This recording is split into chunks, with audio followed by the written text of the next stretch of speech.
So yeah, our topic was DEI, diversity, equity, and inclusion in the workplace. And so we had a group of people from various industries over here, and there are a couple of things that we realized. One is DEI has been around for a long time, even before the term DEI became popular, because we were already trying to include a more diverse workforce. Initially, it was to get more women in the workspace, and then gradually more people from more stratas of society as well in the workforce. So why is diversity, equity, inclusion important? Very simple. As an IT company or as a manufacturing company, we are building products, we are building solutions for people. So the people who we represent, the people who use our products, we as manufacturers of that product should also reflect the same society, same population, because that will give us more perspective of what is it that our consumers need. If we're building something, what is it that they need? I know that because I represent that, right? So that is one of the key reasons why DEI is important. And of course, education plays a whole important role in it, but we'll talk, I'll ask these people. Hi. So what we realized on our table is we were, I think, really diverse. We really lived up to our topic. And what we also realized is that diversity inclusion has to also start at the grassroots education level.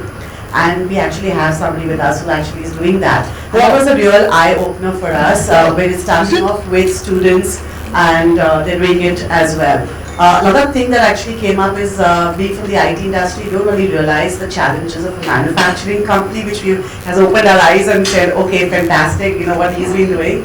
And so we actually learned more about diversity and inclusion in the conversation, rather than actually talking about anything else. No, I want you to take a pause.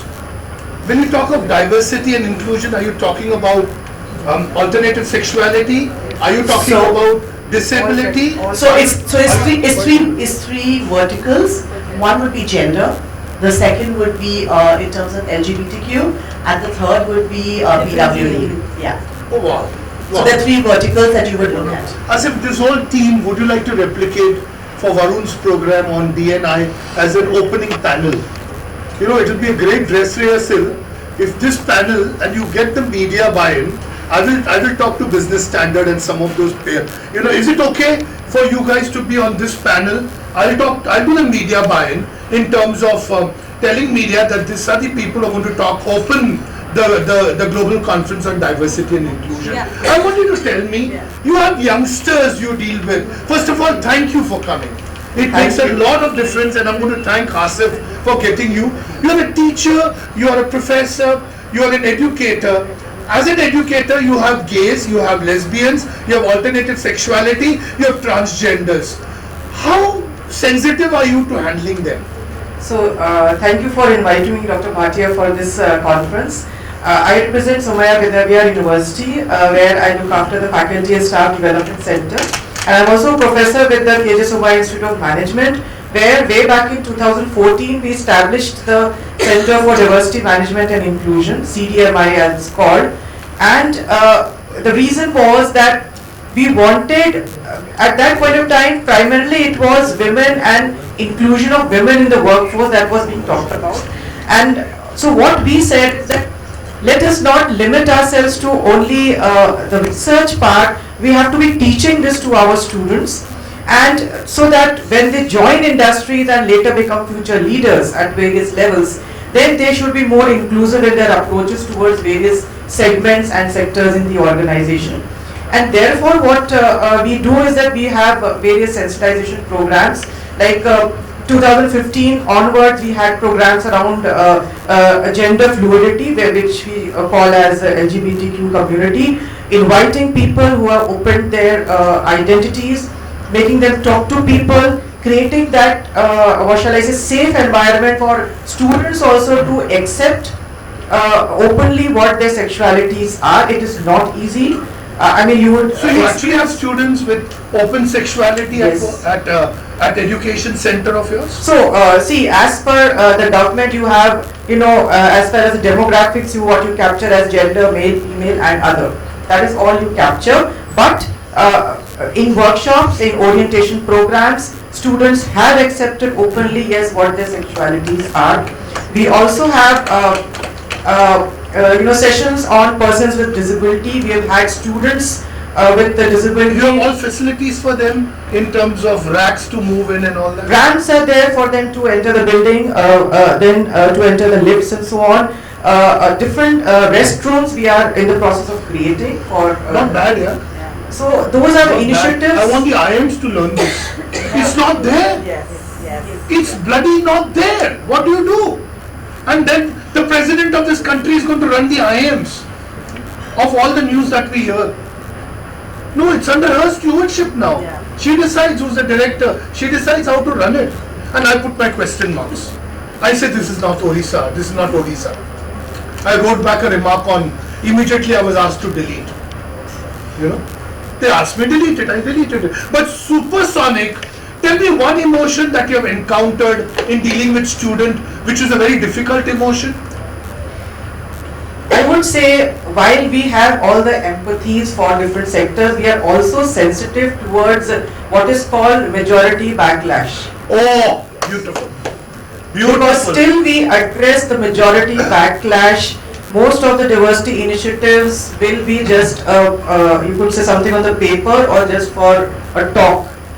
People have to accept it in its true sense, and therefore, when, for example, things like, today there are conversations like during menstrual breaks, very sensitive topic. Lot of girl students say yes, there have to be issues, but what is the majority? You talk to a doctor says if the a girl student is facing issues, then she should first get herself medically tested to address the problem which is causing her to take a break.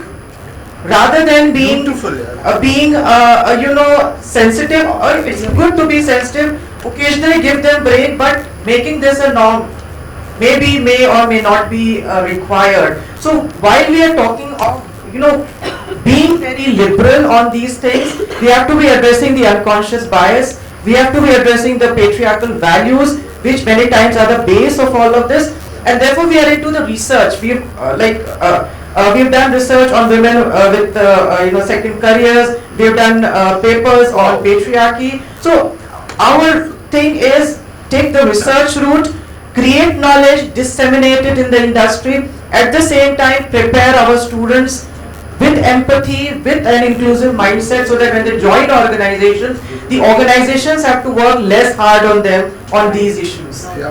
Wow, I must conclude by telling you a want of time.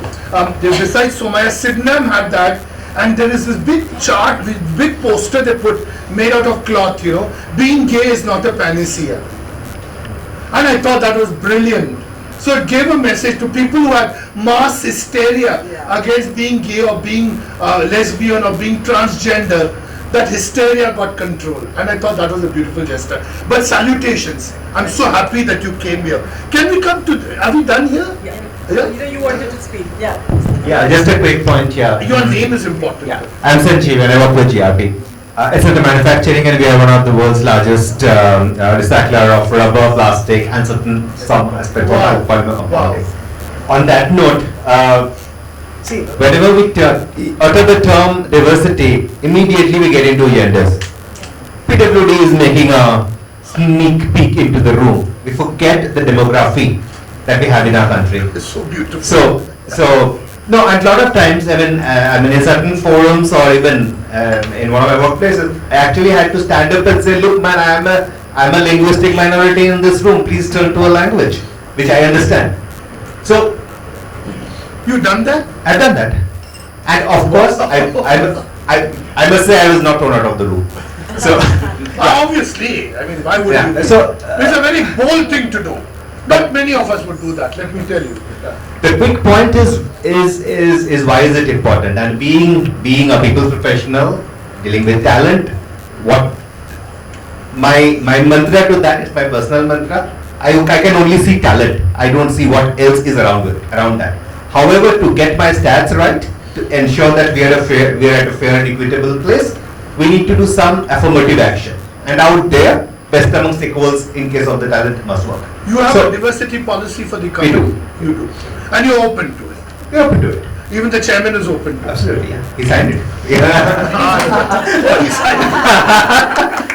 Great. Yeah. I've got a lot of dough, Asif, for the fair. Which date is it? Do you remember? 15th or 16th? 16. 16. Sorry, guys. 16 Feb. Asif and Varun. Varun, stand up. That's Varun. They will approach you. Would you be open to accepting the invitation as an opening panel? And the audience is a very dramatic audience. So you'll have about 100, 200 people who are alternative sexuality at the corporate level, who are transgenders at the corporate level, and who lead an LGBT life at the corporate level and their bosses. I'm trying to get them. Because if the boss doesn't think right, the employee won't think right. Sounds good? Yeah. Thank you guys. A big round of applause. Can we come to this table?